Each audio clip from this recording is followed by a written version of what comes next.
നമസ്കാരം. ഇൻഫിനിറ്റ് സ്റ്റോറീസിൻ്റെ പുതിയൊരു അധ്യായത്തിലേക്ക് എല്ലാവർക്കും സ്വാഗതം. തന്നെ ആശ്രയിക്കുന്ന ഭക്തരെ കൈവിടാത്ത ദേവനാണ് ശ്രീകൃഷ്ണ ഭഗവാൻ എന്ന് പറയുന്നത്. ഭക്തനെ രക്ഷിക്കാനായി ഏതറ്റം വരെയും പോകാൻ മടിക്കാത്ത ദേവനാണ് ശ്രീകൃഷ്ണ ഭഗവാൻ.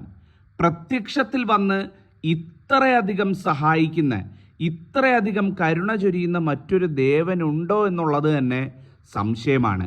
പല രൂപത്തിൽ, പല ഭാവത്തിൽ, പല വേഷത്തിൽ ശ്രീകൃഷ്ണ ഭഗവാനെ നമുക്ക് നമ്മുടെ ജീവിതത്തിൽ കാണാൻ പറ്റും. നമ്മൾ ഓരോരുത്തരുടെയും ജീവിതം എടുത്തു നോക്കിക്കഴിഞ്ഞാൽ ഒരു ചെറിയ ഭാഗത്തിലെങ്കിലും ഭഗവാൻ പല രൂപത്തിൽ വന്ന് നമ്മളെ സഹായിച്ചത് നമുക്ക് കാണാൻ സാധിക്കും.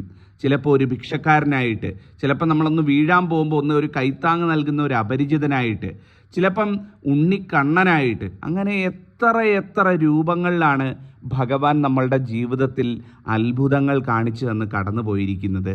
ഇന്ന് പറയാൻ പോകുന്നത് ഭഗവാന്റെ ഒരു പുഷ്പാഞ്ജലി വഴിപാടിനെ പറ്റിയാണ്. ഞാൻ ഇന്ന് നിങ്ങൾ ശ്രീകൃഷ്ണസ്വാമി ക്ഷേത്രത്തിൽ തൊഴാൻ പോകുന്ന വ്യക്തിയാണെങ്കിൽ നിങ്ങളുടെ ജീവിതം രക്ഷപ്പെടുന്നതിനായിട്ട്, നിങ്ങളുടെ കുടുംബത്തിന് ഉയർച്ച ഉണ്ടാകുന്നതായിട്ട്, നിങ്ങളുടെ ജീവിതത്തിൽ സൗഭാഗ്യങ്ങൾ വരുന്നതിനായിട്ട് ചെയ്യേണ്ട 1-2 വഴിപാടിനെ പറ്റി പറഞ്ഞു തരാം. അമ്പലത്തിൽ തൊഴാൻ പോകുന്നവർ, ശ്രീകൃഷ്ണസ്വാമി ക്ഷേത്രത്തിൽ തൊഴാൻ പോകുന്നവർ ഇനി പോകുന്ന സമയത്ത് ഈ പുഷ്പാഞ്ജലി ഒന്ന് ചെയ്ത് പ്രാർത്ഥിക്കണേ.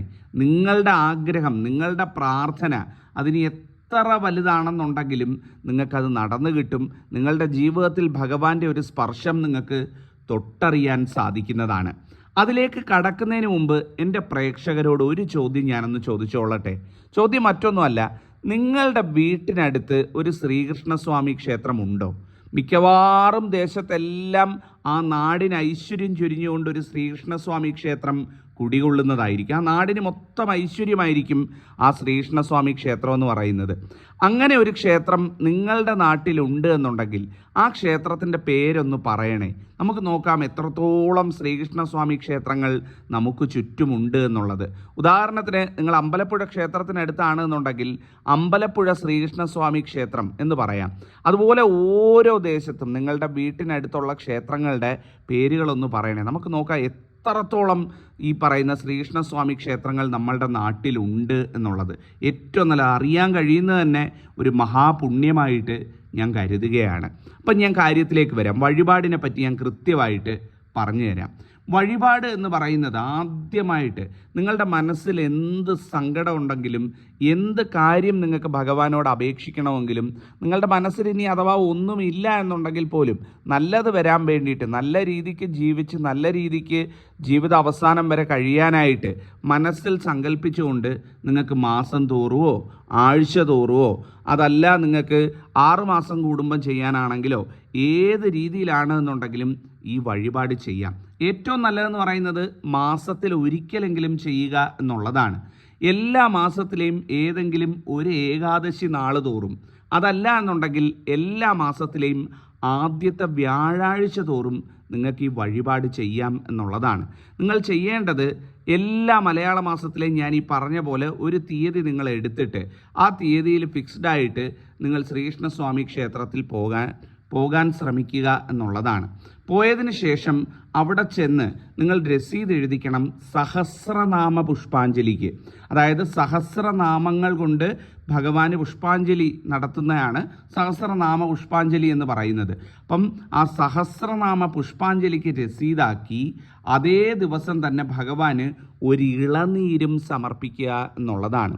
മാസാമാസം മുടങ്ങാതെ ഏതൊരു വ്യക്തിയാണോ ഇത് ചെയ്യുന്നത്, പ്രത്യേകിച്ചും അമ്മമാരിത് ചെയ്തു കഴിഞ്ഞാൽ, ഒരു വീടിൻ്റെ ഗൃഹനാഥമാർ, ഒരു വീട്ടിലെ നാഥ അല്ലെങ്കിൽ കുടുംബിനി എന്ന് പറയുന്നവർ ഈ വഴിപാട് ചെയ്തു കഴിഞ്ഞാൽ നല്ല ശക്തിയേറിയ ഫലം കിട്ടുമെന്നാണ് പറയുന്നത്. എല്ലാ ഏകാദശി നാൾ തോറും, എല്ലാ മാസത്തിലെ ഒരു ഏകാദശി നാൾ തോറും, അല്ല എന്നുണ്ടെങ്കിൽ ആദ്യത്തെ വ്യാഴാഴ്ച തോറും ഈ ശ്രീകൃഷ്ണസ്വാമി ക്ഷേത്രത്തിൽ പോയി സഹസ്രനാമ പുഷ്പാഞ്ജലിയും ഇളനീർ സമർപ്പണവും നടത്തുക. നല്ല ഒരു കരിക്ക്, നല്ല ഒരു ഇളനീര് കൊണ്ടുപോയി ഭഗവാന്റെ ആ നടക്കൽ സമർപ്പിക്കുക, സഹസ്രനാമ പുഷ്പാഞ്ജലിയും നടത്തുക എന്നുള്ളതാണ്. പ്രത്യേകിച്ച് എന്തെങ്കിലും ഒരു കാര്യം മനസ്സിൽ നേരുന്നവരാണ് എന്നുണ്ടെങ്കിൽ ഭഗവാൻ ഒരു പാൽപ്പായസവും കൂടെ നടത്തി കഴിഞ്ഞാൽ ഏറ്റവും കേമമാണ്, കെങ്കേമം എന്ന് പറയാൻ പറ്റും. ഇത്തരത്തിൽ ഈ 3 കാര്യങ്ങൾ, സഹസ്രനാമ പുഷ്പാഞ്ജലിയും ഇളനീർ സമർപ്പണവും ഒപ്പം പാൽപ്പായസവും കൂടെ ഒന്ന് മുടങ്ങാതെ നടത്തി നോക്കിക്കേ. നിങ്ങളുടെ മനസ്സിനെ വിഷമിപ്പിക്കുന്ന എല്ലാ കാര്യങ്ങളിൽ നിന്നും നിങ്ങൾക്ക് മോചനം ഉണ്ടാവും, ആഗ്രഹിച്ച കാര്യങ്ങൾ നടക്കും, കുഞ്ഞുങ്ങൾക്ക് ഉയർച്ചയുണ്ടാവും, കുടുംബത്തിന് ഉയർച്ചയുണ്ടാവും, കുട്ടികൾക്ക് ഉയർച്ചയുണ്ടാവും, എല്ലാ രീതിയിലും വിജയവും ഐശ്വര്യവും നിങ്ങളെ തേടി വരും എന്നുള്ളതാണ്. ഇനി 1-2 കാര്യങ്ങൾ കൂടി പറയാം. PSC പരീക്ഷ എഴുതുന്നവരൊക്കെ ഇവിടെ ഉണ്ടോ? അതായത് PSCക്ക് തയ്യാറെടുക്കുന്നവർ, ഗവൺമെൻറ് ജോലി കിട്ടാനായിട്ട് കിണഞ്ഞ് പരിശ്രമിക്കുന്നവർ, IAS പ്രിപ്പറേഷൻ നടത്തുന്നവർ, ഇങ്ങനെ വളരെ പ്രധാനപ്പെട്ട കാര്യങ്ങൾ, പ്രത്യേകിച്ചും നമുക്ക് ഇത്തരത്തിൽ സർക്കാർ ജോലി പോലെ നമ്മളുടെ ജീവിതത്തെ തന്നെ മാറ്റിമറിക്കുന്ന രീതിയിലുള്ള കാര്യങ്ങൾക്കൊക്കെ വേണ്ടിയിട്ട് തയ്യാറെടുക്കുന്നവരുണ്ടെങ്കിൽ 7 മാസം തുടർച്ചയായിട്ട് ഭഗവാന് ത്രിമധുരം കഴിപ്പിക്കുക. അത് മാസത്തിൽ ഏതെങ്കിലും ഒരു വ്യാഴാഴ്ച വെച്ച് മതി. ആദ്യത്തെ വ്യാഴാഴ്ച തന്നെ വേണമെന്നില്ല. എല്ലാ മലയാള മാസവും മുടങ്ങാതെ, ഇനി അഥവാ നിങ്ങൾക്ക് പോകാൻ പറ്റിയില്ലെങ്കിൽ പോലും മറ്റൊരാളെ കൊണ്ടായാലും നിങ്ങളുടെ പേരും നാളും പറഞ്ഞു കൊടുത്ത് 7 മലയാള മാസം തുടർച്ചയായിട്ട് ഭഗവാന് ക്ഷേത്രത്തിൽ ത്രിമധുരം കഴിപ്പിക്കുക. അതായത് ഓരോ മാസവും ഇപ്പം മേടം, ഇടവം, മിഥുനം, കർക്കിടകം അങ്ങനെ പറഞ്ഞിട്ട് ഓരോ മാസമായിട്ട് അങ്ങനെ 7 മാസം 7 മലയാള മാസം തുടർച്ചയായിട്ട് ത്രിമധുരം കഴിപ്പിക്കുക. നിങ്ങൾക്ക് തീർച്ചയായിട്ടും അത് കിട്ടാനുള്ള എല്ലാ അവസരവും തെളിഞ്ഞു കിട്ടും. അല്ലെങ്കിൽ അതിനേക്കാൾ വലുത് നിങ്ങളുടെ ജീവിതത്തിൽ സംഭവിക്കുന്നതായിരിക്കും.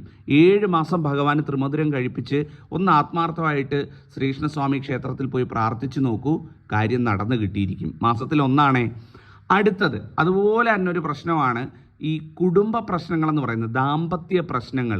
ഭാര്യ ഭർത്താക്കന്മാർ തമ്മിൽ എന്തെങ്കിലും രീതിയിലുള്ള അസ്വാരസ്യങ്ങൾ, വീട്ടിൽ സമാധാനമില്ല, എന്നും ഭാര്യയും ഭർത്താവും തമ്മിൽ വഴക്കാണ്, ദാമ്പത്യ പ്രശ്നങ്ങളുണ്ട്, കുടുംബജീവിതം ശരിയായിട്ട് പോകുന്നില്ല, ഇങ്ങനൊരു പ്രശ്നം നിങ്ങളെ അലട്ടുന്നുണ്ട് എന്നുണ്ടെങ്കിൽ 7 വ്യാഴാഴ്ച എന്ന് പറയുമ്പം അത് 7 ആഴ്ചയായിട്ട് നിങ്ങൾക്ക് ചെയ്യണമെങ്കിൽ അങ്ങനെ ചെയ്യാം. അതല്ല എന്നുണ്ടെങ്കിൽ 7 മാസത്തിലെ ഓരോ വ്യാഴാഴ്ച വെച്ച് 7 ആഴ്ചയായിട്ടും ചെയ്യാം. ഈ പറയുന്ന ശ്രീകൃഷ്ണസ്വാമി ക്ഷേത്രത്തിൽ പോയി മദനഗോപാല പുഷ്പാഞ്ജലി എന്നൊരു പുഷ്പാഞ്ജലി ഉണ്ട്. മദനഗോപാല പുഷ്പാഞ്ജലി, അത് ഭാര്യയുടെയും ഭർത്താവിൻ്റെയും പേരും നാളും പറഞ്ഞു കൊടുത്ത് മദനഗോപാല പുഷ്പാഞ്ജലി നടത്തുക. ദാമ്പത്യ പ്രശ്നങ്ങൾ തീരും, പരസ്പര സ്വരച്ചേർച്ച ഇല്ലായ്മ തീരും, കുടുംബജീവിതത്തിൽ സന്തോഷം കടന്നു വരും, പ്രണയ സാഫല്യം ഉണ്ടാകും. പ്രണയിതാക്കളൊക്കെ ഉണ്ട് എന്നുണ്ടെങ്കിൽ, ഇത് കാണുന്ന പ്രണയിക്കുന്നവരൊക്കെ ഉണ്ടാകും, നിങ്ങൾക്ക് പ്രണയം സക്സസ് ആകണം, പ്രണയ സാഫല്യം ഉണ്ടാകണമെന്നുണ്ടെങ്കിൽ ഈ മദനഗോപാല പുഷ്പാഞ്ജലി 7 വ്യാഴാഴ്ച ചെയ്യുന്നത് ഏറ്റവും ഉത്തമമായിരിക്കും. ഇനി ഒരുപാട് കടങ്ങളുള്ള ഒരു വ്യക്തിയാണ്, ഒരുപാട് കടങ്ങളും കഷ്ടപ്പാടും ദുരിതവും സാമ്പത്തിക ദുരിതങ്ങളും കൊണ്ട്, കടത്തിന് മേൽ കടം കൊണ്ട് വലയുന്ന ഒരു വ്യക്തിയാണ്, വലഞ്ഞുകൊണ്ടിരിക്കുകയാണ് എന്നുണ്ടെങ്കിൽ 6 മാസം, അതായത് 6 മാസത്തിലെ ആദ്യത്തെ വ്യാഴാഴ്ച തോറും, ഓരോ മലയാള മാസത്തിലെയും ആദ്യത്തെ വ്യാഴാഴ്ച തോറും ശ്രീകൃഷ്ണസ്വാമി ക്ഷേത്രത്തിൽ പോയി ഭഗവാന് പഞ്ചസാര നിവേദ്യം നടത്തുക. എന്താണ് പഞ്ചസാര നിവേദ്യം?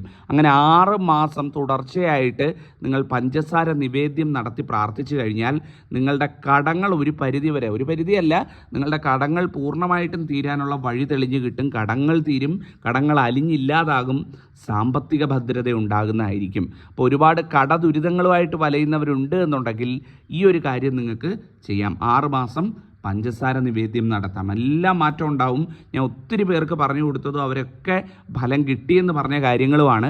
നിങ്ങളും ചെയ്തു നോക്കുക, എല്ലാം മംഗളമായി കിട്ടും. ഭഗവാൻ അനുഗ്രഹിക്കട്ടെ.